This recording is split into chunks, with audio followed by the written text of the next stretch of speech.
കല്യാണം പ്രഖ്യാപിച്ചു കഴിഞ്ഞാൽ bride to be, groom to be. ഇപ്പൊ പുതിയൊരു സംഗതി, ഹജ്ജിന്റെ സീസൺ ആണല്ലോ, ഹാജി ടു ബി. എന്നിട്ട് ഹാജിയാർ കോലം കെട്ടി നിൽക്കാണ്, അത് ആഘോഷമാക്കുന്നു. ഹജ്ജ് ഇബാദത്തല്ല കൂട്ടരെ. എത്ര ചെറുപ്പക്കാരാണ് ആഹ്ലാദങ്ങളിലാണ്, ആനന്ദങ്ങളിലാണ്, സന്തോഷങ്ങളിലാണ്. പക്ഷേ അവരറിയുന്നില്ലല്ലോ അവരെ പുതക്കാനുള്ള കഫൻ പുടവ തയ്യാറായിട്ടുണ്ട് എന്ന്, അവരെ കൊണ്ടുപോകാനുള്ള മയ്യത്തുകട്ടിൽ തയ്യാറായിട്ടുണ്ട് എന്ന്. മഴ റബ്ബിന്റെ വലിയ അനുഗ്രഹമാണ്.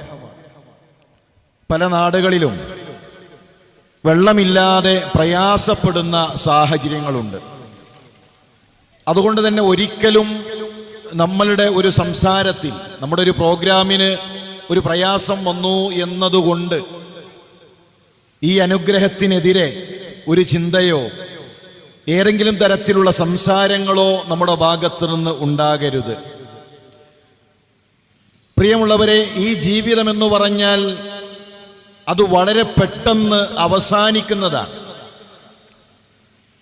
മഹാനായ റസൂലുള്ളാഹി സ്വല്ലല്ലാഹു അലൈഹി വസല്ലം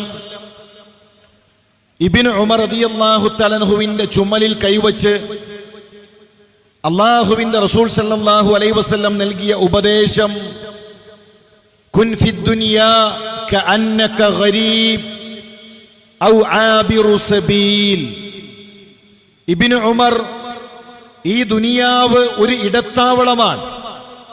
ഒരു വഴിയാത്രക്കാരനെ പോലെ, ഒരു അപരിചിതനെ പോലെ ഈ ദുനിയാവിൽ കഴിയണമെന്നതാണ് പ്രവാചകൻ സല്ലല്ലാഹു അലൈഹി വസല്ലമയുടെ ഉപദേശം.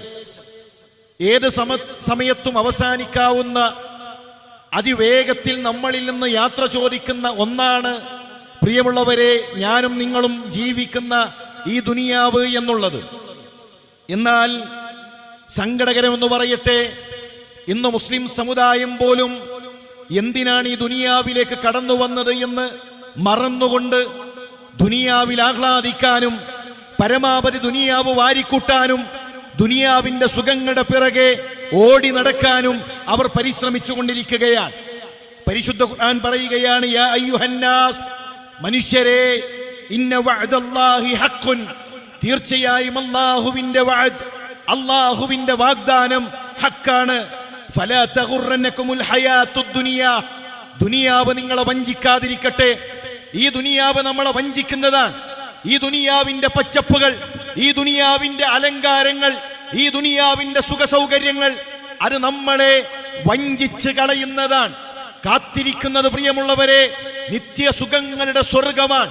അതുകൊണ്ട് തന്നെ ആ സ്വർഗമായിരിക്കണം നമ്മുടെ ലക്ഷ്യം. അതല്ലാതെ ദുനിയാവിന്റെ ഏതെങ്കിലും സുഖങ്ങളുടെ പിറകെ, ദുനിയാവിലെ ഏതെങ്കിലും ആനന്ദങ്ങളുടെ പിറകെ ഒരു കാരണവശാലും നമ്മൾ പോകരുത്.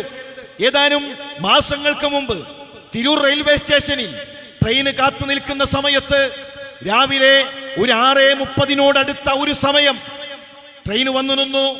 ഒരു ചെറുപ്പക്കാരൻ ട്രെയിനിൽ നിന്ന് താഴേക്കിറങ്ങി.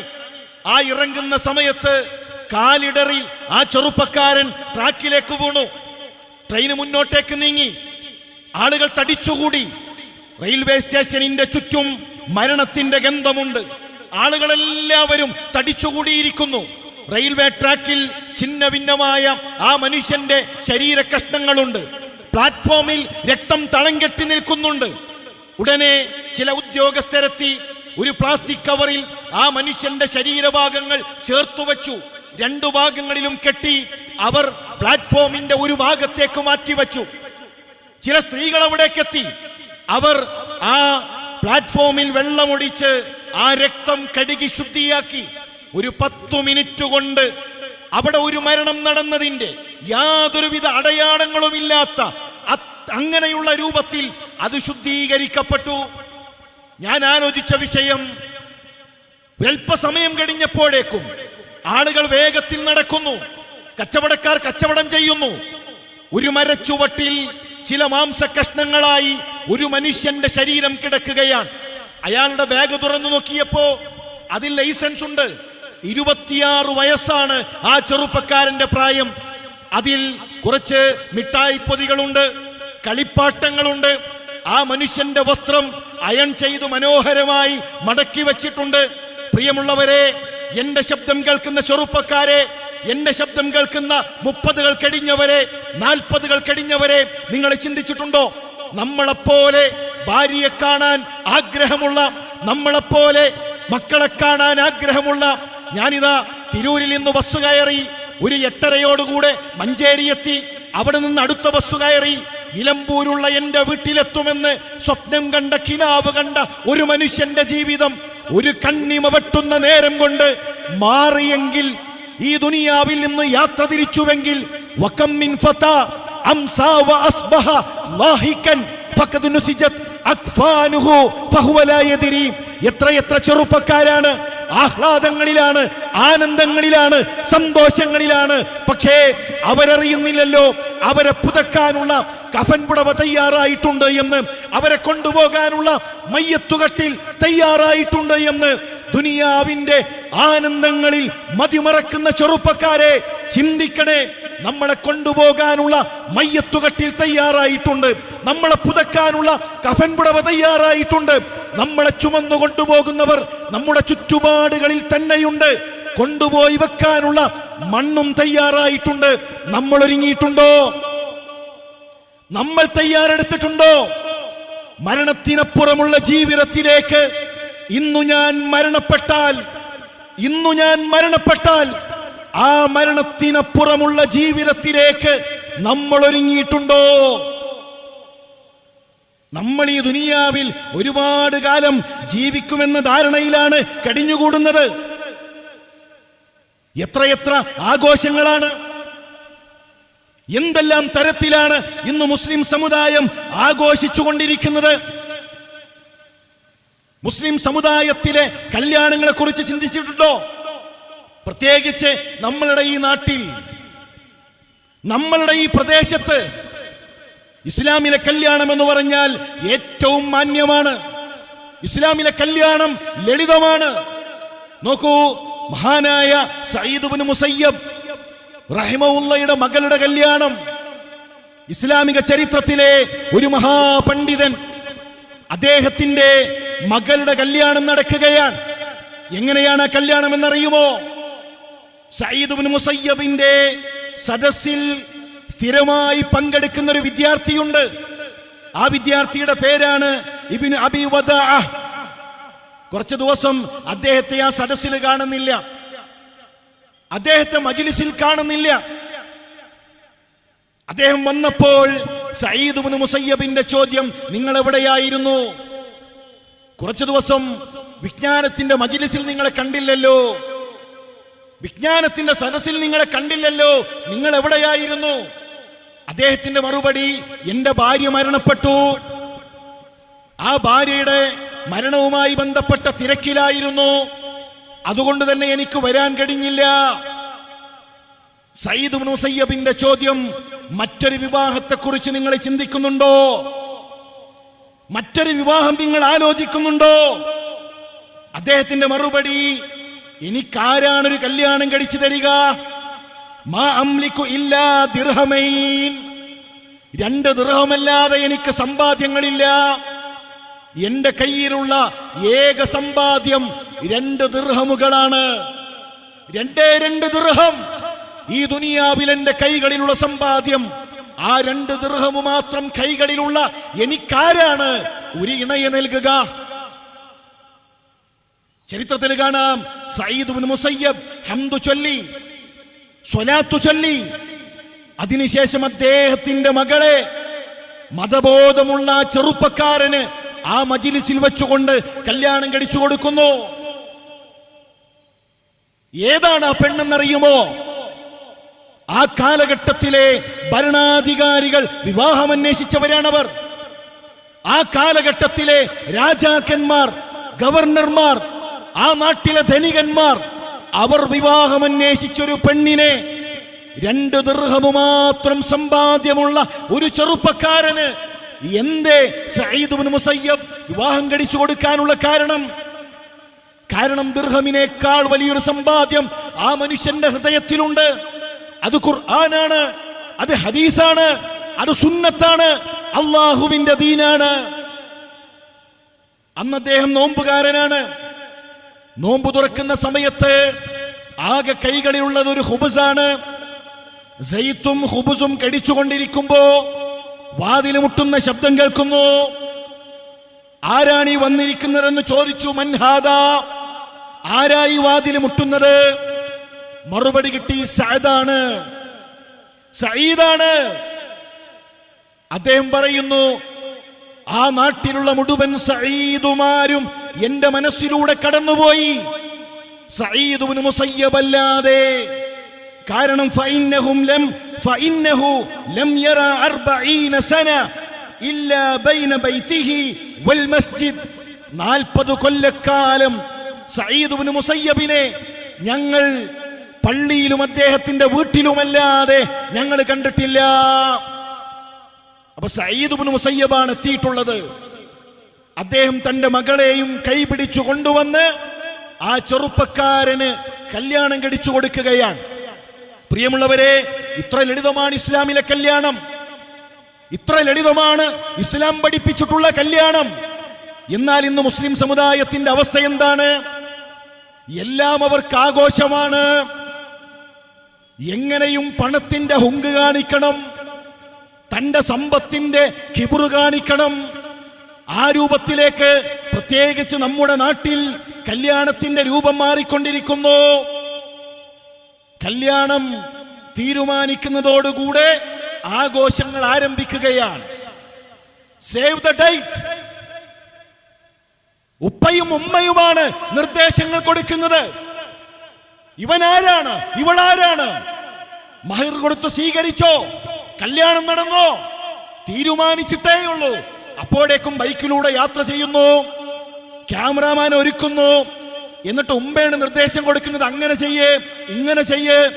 അത് വീഡിയോ എടുത്ത് അത് റീൽസ് ആക്കി അത് സോഷ്യൽ മീഡിയകളിലൂടെ പ്രചരിപ്പിക്കുന്നവരെ, ശുദ്ധ തോന്നിവാസം, ശുദ്ധമായ ഹറാം.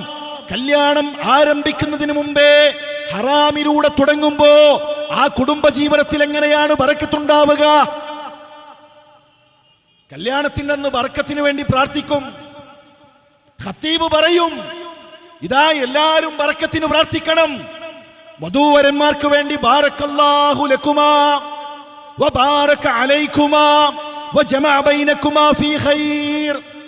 ബറക്കത്തിന് പ്രാർത്ഥിക്കണേ. ബറക്കത്ത് തടയുന്ന എല്ലാ തോന്നിവാസങ്ങളും കല്യാണ വീടുകളിൽ ഒരുക്കി വച്ച് ബറക്കത്തിനെ തടയുന്ന സകല ഹറാമുകളും കല്യാണത്തിന്റെ പേരിൽ ചെയ്തു വെക്കുന്ന കല്യാണത്തിൽ എങ്ങനെയാണ് കൂട്ടരെ ബറക്കത്തുണ്ടാവുക? തബാറക്കല്ലദീ ബിയദിഹിൽ മുൽക്ക്. ആ റബ്ബാണ് നമ്മുടെ കുടുംബ ജീവിതത്തിൽ ബറക്കത്ത് നൽകേണ്ടത്. കല്യാണത്തിന്റെ വേഷം എന്താണ്? അത് ചെക്കൻ മാത്രല്ല, അവന്റെ കൂട്ടുകാര് മൊത്തം ഓരോ കല്യാണങ്ങളിലും കോലം കെട്ടിയാടുന്നു. 10ഉം 15ഉം ലക്ഷങ്ങൾ മുടക്കി കല്യാണത്തിന്റെ പേരിൽ ദൂർത്തടിക്കുന്നവർ, സൗന്ദര്യ പ്രകടനങ്ങൾ നടത്തുന്നവർ. സഹോദര, അതിലെങ്ങനെയാണ് ബറക്കത്തുണ്ടാവുക? ഒരു നിക്കാഹ് കഴിഞ്ഞിട്ട് കാറിന്റെ ഒരു മൈക്കെടുത്തിട്ട് പറയാണ്, ഇനി നമ്മൾ മണിയറ കാണൽ ചടങ്ങിലേക്ക് പ്രവേശിക്കാണ്. ഒരു പുതിയൊരു ചടങ്ങ്, മണിയറ കാണൽ ചടങ്ങ്. അതിന്റെ അർത്ഥം കാണാൻ മാത്രമുള്ള ഒരു മണിയറ അവിടെ ഒരുക്കിയിട്ടുണ്ട്. എന്നിട്ട് നിക്കാഹ് കഴിഞ്ഞിട്ട് എല്ലാരും കൂടെ മണിയറ കാണാൻ വേണ്ടി പോവാൻ. എന്തെല്ലാം ആഘോഷങ്ങളാണ് കൂട്ടരെ! കല്യാണം പ്രഖ്യാപിച്ചു കഴിഞ്ഞാൽ bride to be, groom to be. ഇപ്പൊ പുതിയൊരു സംഗതി, ഹജ്ജിന്റെ സീസൺ ആണല്ലോ, ഹാജി ടു ബി. എന്നിട്ട് ഹാജിയാർ കോലം കെട്ടി നിൽക്കാണ്, അത് ആഘോഷമാക്കുന്നു. ഹജ്ജ് ഇബാദത്തല്ല കൂട്ടരെ. നിസ്കരിക്കുമ്പോ ആരെങ്കിലും അത് റീലെടുത്തിട്ട് അത് ലൈക്ക് കിട്ടാൻ, അത് ഷെയർ കിട്ടാൻ കോലം കെട്ടിയാടുമോ? ഇബാദത്തുകൾ പോലും നമ്മളറിയാതെ നമ്മളിൽ നിന്ന് റാഞ്ചിയെടുക്കുകയാണ് കമ്പോളം. ഇത് വളരെ ഗൗരവത്തോടു കൂടെ കാണണം. മഞ്ഞൾ കല്യാണം, ഹൽദി, ഓരോ പേരുകൾ ഇട്ടുകൊണ്ട് ആഘോഷം നടത്തിക്കൊണ്ടേയിരിക്കുന്നു. ഇവന്റ് മാനേജ്മെന്റ് തീരുമാനിക്കുന്നത് പോലെയാകരുത് മുസ്ലിം വീടുകളിലെ കല്യാണം. ഇന്ന് തീരുമാനിക്കാൻ, അവരെ ഏൽപ്പിക്കാൻ, ഇനി അവര് പറയും, എന്നിട്ട് അവര് തീരുമാനിക്കാൻ. ഇതാ 11:30 പെണ്ണവിടെ എത്തണം. പെണ്ണെത്തുന്ന സമയത്ത് മയ്യത്ത് കൊണ്ടുപോകുമ്പോൾ ഒരു തുണിങ്ങനെ പിടിക്കല്ലോ, അതുപോലെ കുറച്ച് 5-6 പെണ്ണുങ്ങൾ ആ തുണിങ്ങനെ പിടിക്കും. എന്നിട്ട് ആ പെണ്ണിങ്ങനെ നടന്നു വരും. എന്നിട്ട് ബാപ്പാനോട് പറയാണ്, ഇതാ നിങ്ങൾ വലതുഭാഗത്ത് നിൽക്കിൻ. അപ്പൊ അത് ബാപ്പ അതിനനുസരിച്ച് നിന്ന് കൊടുക്കുന്നു. ഉമ്മ കുറച്ചൊന്ന് കരയിൻ. മോളെ മോത്ത് നോക്കിയിട്ട് ഉമ്മ ഇതാ ഒരു 30 സെക്കൻഡ് കഴിഞ്ഞാൽ ഉമ്മ ഒന്ന് കരയണം. അപ്പൊ ക്യാമറാമാൻ ഒന്ന് സൂം ചെയ്യും, ഉമ്മ കരയാൻ പോവാണ്. അങ്ങനെ മുസ്ലിം സമുദായെ കൊണ്ട് കോലം കെട്ടിക്കുന്നു. ഇതിനാരാ നിന്ന് കൊടുക്കുന്നത്? എന്നിട്ട് സ്റ്റേജിലെത്തിയിട്ട് അവൻ പ്രപ്പോസ് ചെയ്യാൻ ഇതുവരെ കാണാത്ത പോലെ മുട്ടിൽ നിന്ന് ഒരു മോതിരങ്ങനെ ചൂണ്ടിയിട്ട് അവന് പ്രപ്പോസ് ചെയ്യും. അപ്പൊ പുതിയണ്ണിങ്ങനെ നാണത്തില് ആദ്യമായിട്ട് കാണാൻ. കൂട്ടരെ, ഇതാരെ കാണിക്കാനാണ് ഈ കോലം കെട്ടൽ? കാരണവന്മാരെ, എങ്ങനെയാണ് മുസ്ലിം കുടുംബങ്ങളിലേക്ക് ഈ ആഘോഷങ്ങൾ കടന്നു വന്നത്? ഞാൻ അത്ഭുതപ്പെട്ടു പോയി. കാസർഗോഡ് നിന്ന് കണ്ടൊരു വീഡിയോ, വലിയ കേക്കും വെച്ചിട്ട് സുന്നത്ത് കല്യാണത്തിന്റെ ആഘോഷം, സുന്നത്ത് കല്യാണം ആഘോഷിക്കുന്നു. എന്നിട്ട് അതില് മുന്നില് പ്രായമായ വല്യന്മാരൊക്കെ ഒരു കാച്ചി തുണിയും ഒരു വെള്ള ഡ്രസ്സൊക്കെ ഇട്ട് ആദ്യം വല്യമ്മമാരെ ഘോഷയാത്ര, പിന്നെ വല്യപ്പമാരെ ഘോഷയാത്ര, പിന്നെ താത്താമാരുടെ ഘോഷയാത്ര, കല്യാണങ്ങൾക്ക് മിഠായി കൊടുക്കൽ. എന്നിട്ട് ഓരോരുത്തരുടെ കയ്യിലും ഓരോ താജ്മഹൽ, ആ താജ്മഹലിന്റെ ചോക്ലേറ്റുമായിട്ട് ഓരോരുത്തരിങ്ങനെ വരിക, എന്നിട്ട് അതിങ്ങനെ കൊടുക്കുക. ഇസ്ലാമിലെ കല്യാണം അങ്ങനെയുണ്ടോ? മഹാനായ അബ്ദുറഹ്മാൻ ഇബ്നു ഔഫ് റളിയല്ലാഹു തആല അൻഹുവിന്റെ കല്യാണം റസൂലുള്ളാഹി സ്വല്ലല്ലാഹു അലൈഹി വസല്ലമയുടെ അരികിലേക്ക് എത്തി. അദ്ദേഹത്തിന്റെ വസ്ത്രത്തിൽ ഒരു സുഗന്ധം കണ്ടപ്പോ പ്രവാചകൻ സല്ലല്ലാഹു അലൈഹി വസല്ലം തങ്ങൾ ചോദിക്കുകയാണ്, അബ്ദുറഹ്മാനെ കല്യാണം കഴിഞ്ഞോ? നബിയെ കല്യാണം കഴിഞ്ഞു. അള്ളാന്റെ റസൂലെ കല്യാണം കഴിഞ്ഞു. പ്രവാചകൻ സല്ലല്ലാഹു അലൈഹി വസല്ലം തങ്ങൾ അബ്ദുറഹ്മാൻ ഇബ്നു ഔഫിന്റെ കല്യാണം കഴിഞ്ഞത് അറിഞ്ഞിട്ടില്ല. നമ്മുടെ നാട്ടിലോ 40,000, 10,000, 5,000 എല്ലാ മനുഷ്യരും പങ്കെടുക്കണം. അതിലേതെങ്കിലും ഒരാളെ മറന്നാൽ അതോടുകൂടെ ബന്ധം തെറ്റി. ഒരു കാരണം, ഒരു തെറ്റിയത് കല്യാണത്തിന് വിളിക്കാത്തതിനല്ല, സ്വർണ്ണം എടുക്കാൻ പോകുന്നത് അമ്മോനോട് ചോദിക്കാത്തതിന്റെ പേരിൽ മുപ്പര് ബന്ധം മുറിച്ചു. അതാണ് അവസ്ഥ. സ്വർണം എടുക്കാൻ പോകുന്ന ഒരു ചടങ്ങ്, സ്വർണം കാണാൻ പോകുന്ന ഒരു ചടങ്ങ്, മൈലാഞ്ചിയിടൽ ചടങ്ങ്. ഇവിടെയോ അബ്ദുറഹ്മാൻ ഇബ്നു ഔഫ് റളിയല്ലാഹു തആല അൻഹുവിന്റെ കല്യാണം റസൂലുള്ളാഹി അറിഞ്ഞിട്ടില്ല. റസൂലുള്ളാഹി സ്വല്ലല്ലാഹു അലൈഹി വസല്ലം പറയുകയാണ്, കല്യാണം കഴിഞ്ഞോ? ഔലിം വലൗ ബിശാത്ത്. എന്നാൽ അബ്ദുറഹ്മാനെ ചെലവ് കിട്ടണം. നമ്മളെ ഭാഷയിൽ പറഞ്ഞാൽ എന്നാ ചെലവ് കിട്ടണം കേട്ടോ. ആരും അറിയാതെ കല്യാണം കഴിച്ചിരിക്കാണല്ലേ, എന്നാ ചെലവ് കിട്ടണം. ഒരു ആടിനറുത്തിട്ട് ഞങ്ങൾക്ക് ഭക്ഷണം കൊണ്ടാ. എത്ര ലളിതമായിരുന്നു. ജാബിർ റളിയല്ലാഹു തആല അൻഹു റസൂലുള്ളാഹി സ്വല്ലല്ലാഹു അലൈഹി വസല്ലം ചോദിക്കുകയാണ്, ജാബിറേ, ചെറുപ്പക്കാരനാണ്, ഇങ്ങനെ നടന്നാ മതിയോ? ഒരു കല്യാണം കഴിക്കണ്ടേ? അദ്ദേഹത്തിന്റെ മറുപടി, നബിയെ കല്യാണം കഴിഞ്ഞു. അതും റസൂലുള്ളാഹി അറിഞ്ഞിട്ടില്ല. നമ്മളെ ചില മഹലിലൊക്കെ ഭയങ്കര പിടിവാശിയാണ്. മഹല്ലറിയാതെ ഒന്നും നടക്കരുത്. മഹലിന്റെ ഖുത്ബ തന്നെ വേണം. മഹല്ല് ഖാലി തന്നെ തീരുമാനിക്കും. അതില്ല എങ്കിൽ ഇതാ നിങ്ങളെ മഹല്ലിൽ നിന്ന് പേരുവെട്ടും, ഊരുവിലക്ക്. മഹല്ല് സെക്രട്ടറിയാണ് റസൂലുള്ളാഹി, മഹല്ലിന്റെ പ്രസിഡന്റാണ് റസൂലുള്ളാഹി സ്വല്ലല്ലാഹു അലൈഹി വസല്ലം. അവിടുത്തെ ഖാലിയാണ്, നേതാവാണ്, എല്ലാമാണ്. പക്ഷേ അള്ളാന്റെ റസൂൽ സല്ലല്ലാഹു അലൈഹി വസല്ലം അറിഞ്ഞിട്ടില്ല. പ്രവാചകന്റെ ചോദ്യം, കന്യകയാണോ വിധവയാണോ? നബിയെ വിധവയാണ് കല്യാണം കഴിച്ചിട്ടുള്ളത്. അതെന്തു പറ്റി ജാബിറേ? ചെറുപ്പമല്ലേ, ചെറുപ്പക്കാരനല്ലേ, ഒരു കന്യകയെ കല്യാണം കഴിച്ചുകൂടായിരുന്നോ? നബിയെ ചെറിയ പെങ്ങന്മാരാണ് വീട്ടിലുള്ളത്. ഉപ്പ മരണപ്പെട്ടു. ഞാൻ ആഗ്രഹിക്കുന്നത് ആ പെങ്ങന്മാർക്ക് ഒരു ഉമ്മയുടെ ഒരു താത്തയുടെ സ്ഥാനത്തുള്ള ഒരാളെയാണ്. റസൂലുള്ളാഹി സ്വല്ലല്ലാഹു അലൈഹി വസല്ലം അവിടെ പ്രാർത്ഥിക്കുകയാണ്. ഞാൻ പറഞ്ഞു വരുന്നത്, ഇസ്ലാമിലെ കല്യാണം പ്രിയമുള്ളവരെ, അത് മാന്യമായിരിക്കണം.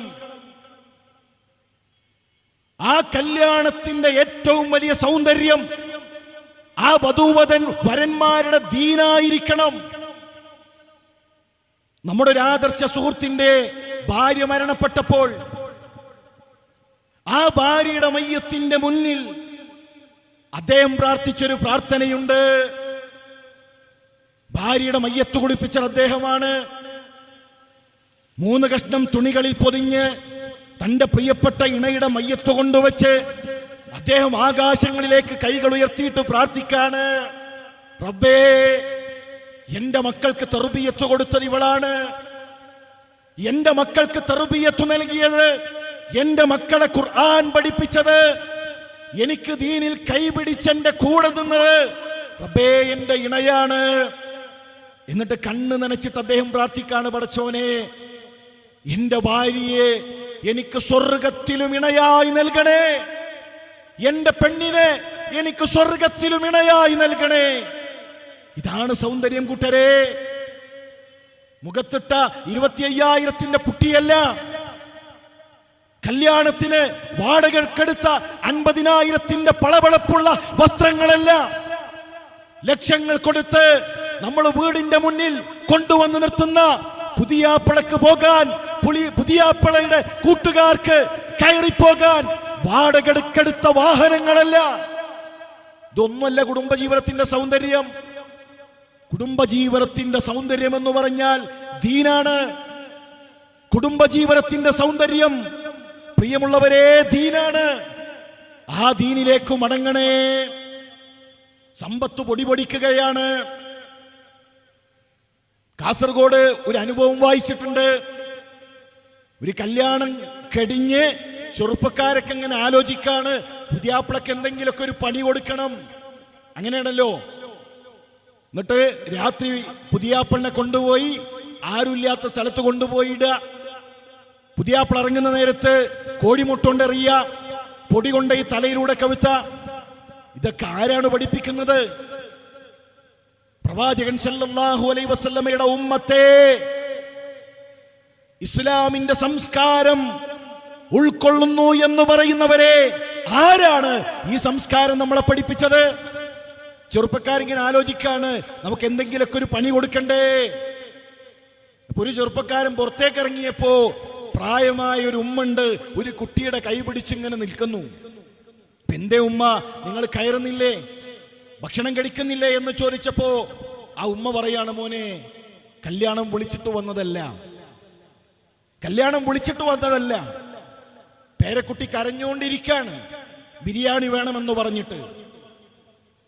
ഞാൻ അവന്റെ കൈ പിടിച്ചൊന്ന് വന്നു നോക്കിയതാണ്. ആ ചെറുപ്പക്കാരൻ ആ ഉമ്മാനോട് പറഞ്ഞു, മോനെ, ഉമ്മ, നിങ്ങളെ വിളിച്ചിട്ടില്ല എന്ന് ആര് പറഞ്ഞു? ഉമ്മ വരൂ, ഭക്ഷണം കഴിക്കൂ, ഞാൻ നിങ്ങളെ വിളിച്ചിട്ടുണ്ട്, എന്റെ കൂട്ടുകാരനാണ് എന്ന് പറഞ്ഞ് ആ ഉമ്മയെ വിളിച്ചിരുത്തി ആ കുഞ്ഞിന് ഭക്ഷണം കൊടുത്തു. ആ കുട്ടി നല്ല രുചികരമായ ഭക്ഷണം ആർത്തിയോടുകൂടെ കുട്ടി കഴിച്ചു. ആ ഉമ്മയും ആ കുട്ടിയും തിരിച്ചുപോയി. ഇവന് നേരെ ചെറുപ്പക്കാരുടെ അരികിലേക്ക് വന്ന് അവന്റെ കൂട്ടുകാരെ വിളിച്ചിട്ട് ചോദിച്ചു, അല്ലടാ, ഇപ്പൊ ഒരു ഉമ്മ ഇങ്ങനെ വന്നു, അവരുടെ കൈ പിടിച്ചൊരു കുഞ്ഞുണ്ടായിരുന്നു. ആ കുട്ടിയുടെ മുഖം കണ്ടപ്പോ വല്ലാത്തൊരു പ്രയാസം തോന്നി. കല്യാണം കഴിഞ്ഞ് 2 ചെമ്പ് ബിരിയാണി ബാക്കി വന്നിട്ടുണ്ട്, നമുക്കൊരു കാര്യം ചെയ്യാം, അതൊക്കെ ഒരു കവറിലിട്ട് പാവങ്ങളുടെ വീട്ടിലെത്തിച്ചാലോ, പാവങ്ങൾക്ക് നൽകിയാലോ?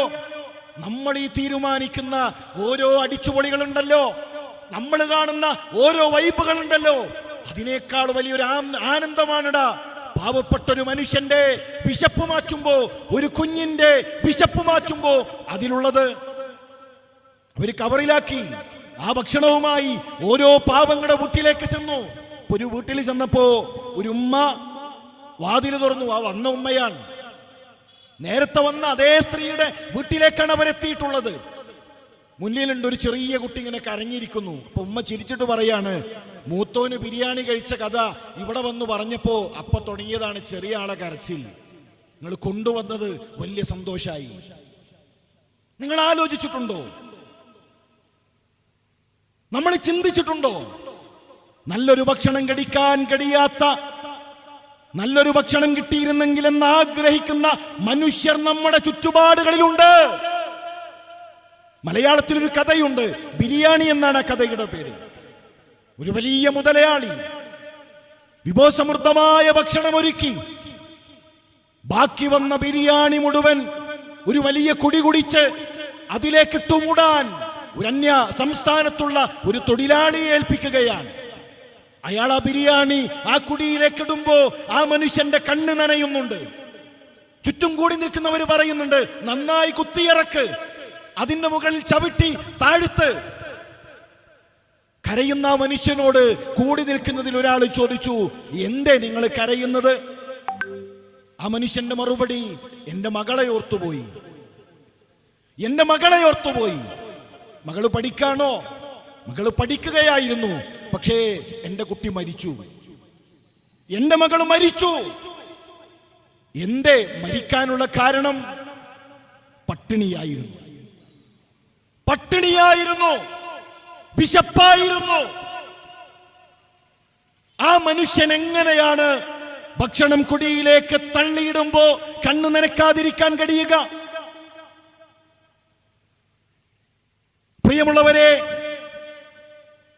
നദിയിൽ നിന്ന് വുളൂ ചെയ്യുന്ന സമയത്തു പോലും ആവശ്യത്തിനു മാത്രം വെള്ളമെടുക്കണേ എന്ന് പഠിപ്പിച്ച, ഒഴുകുന്ന നദിയിലാണെങ്കിൽ പോലും കുടിക്കുന്ന വെള്ളം പോലും ആവശ്യത്തിനല്ലാതെ നിങ്ങൾ എടുക്കരുത് മനുഷ്യരെ എന്ന് പഠിപ്പിച്ച പ്രവാചകന്റെ അനുയായികളെ, നമ്മുടെ കല്യാണങ്ങൾ എങ്ങനെയാണ് ആർഭാടത്തിന്റെ ധൂർത്തിന്റെ കേന്ദ്രങ്ങളായി മാറുന്നത്?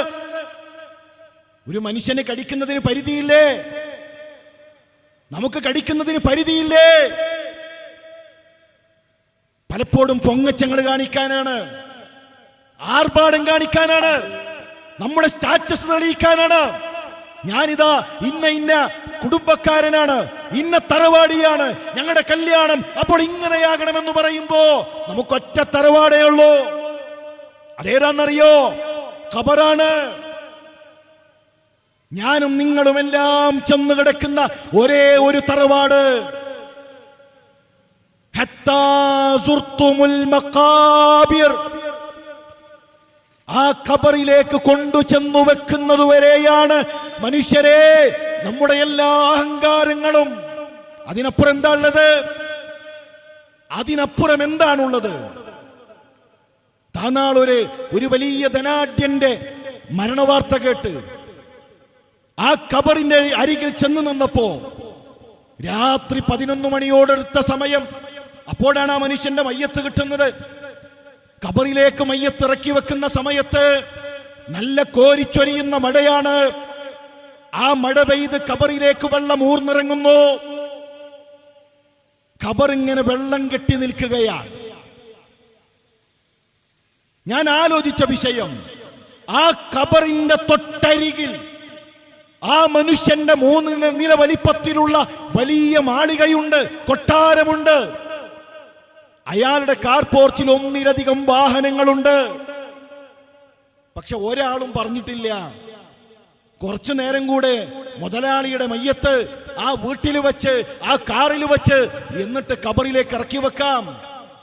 ആ ചളിയൊന്നു മാറ്റി, ആ വെള്ളമൊന്നു മാറ്റി, നാളെ ഖബറിലേക്ക് വെക്കാം. ഒരാളും തീരുമാനിച്ചിട്ടില്ല. ആ മനുഷ്യനെ ആശ്രയിച്ച് ജീവിച്ച എത്രയോ ആളുകളുണ്ട്, ഒരാളും പറഞ്ഞിട്ടില്ല. ആ മനുഷ്യനെ ഖബറിലേക്ക് ഇറക്കി വച്ചു. എന്റെയും നിങ്ങളുടെയും അവസ്ഥ അത് തന്നെയാണ് സുഹൃത്തേ. നമ്മുടെ അവസ്ഥയും ഇതുതന്നെയാണ്. ആ ഖബറിലേക്ക് നമ്മളെ ഇറക്കി വെക്കും, കല്ലുകൾ കൊണ്ട് മൂടും, അതിനു മുകളിൽ മണ്ണിട്ട് ഓരോ മനുഷ്യരും തിരിച്ചു പോകും. മലയാളത്തിലൊരു കഥയുണ്ട്. ആ കഥയുടെ പേര് ഖബർ എന്നാണ്. ആ കഥ ഇങ്ങനെയാണ്. എന്റെ വീട് ഒരു ഖബർസ്ഥാനിന്റെ അരികിലാണ്. ഓരോ ദിവസവും പുതിയ ഖബറുകൾ അവിടെ വന്നുകൊണ്ടേയിരുന്നു. പണക്കാരന്റെ ഖബർ, പണിക്കാരന്റെ ഖബർ, കുട്ടികളുടെ ഖബർ, മുതിർന്നവരുടെ ഖബർ. ഒരു ദിവസം മൈലാഞ്ചിക്കാടിനരികിൽ ഒരു പുതിയ ഖബർ കൂടെ വന്നു. പക്ഷേ ആ ഖബർ കാണാൻ ഞാനുണ്ടായിരുന്നില്ല. ആ ഖബർ കാണാൻ ഞാനുണ്ടായിരുന്നില്ല. നമ്മുടെ മഹല്ലിൽ, നമ്മുടെ പള്ളിയിൽ നമുക്ക് വേണ്ടി ഖബർ ഒരുങ്ങുന്ന ഒരു ദിവസമുണ്ട്. 3 കഷ്ണം തുണികളിൽ നമ്മുടെ മയ്യത്ത് ആംബുലൻസിൽ ചീറിപ്പാഞ്ഞ് നമ്മുടെ വീട്ടിൽ നമ്മുടെ കുടുംബക്കാർക്കു നടുവിൽ നമ്മളെ കൊണ്ടുവന്നു വെക്കുന്ന ഒരു ദിവസം. അത് കഴിഞ്ഞ് ഖബറിലേക്ക് വെക്കും. ആളുകൾ തിരിച്ചു നടക്കുമ്പോ റസൂലുള്ളാഹി സ്വല്ലല്ലാഹു അലൈഹി വസല്ലം തങ്ങൾ പറയുകയാണ്, ഇന്നഹു ലയസ്മഉ ഖർഅനി ആലിഹിം. ആ മനുഷ്യരിങ്ങനെ തിരിച്ചു നടക്കുമ്പോ അവരുടെ കാലിന്റെ ശബ്ദം ഖബറിൽ നിന്ന് മനുഷ്യരെ നിങ്ങൾ കേൾക്കും. ഓരോരുത്തരും ഖബറിന്റെ അരികിൽ നിന്ന് ഇങ്ങനെ തിരിച്ചു പോകുന്നത് ആ ഖബറിൽ ഞാൻ കേൾക്കും, നിങ്ങൾ കേൾക്കും.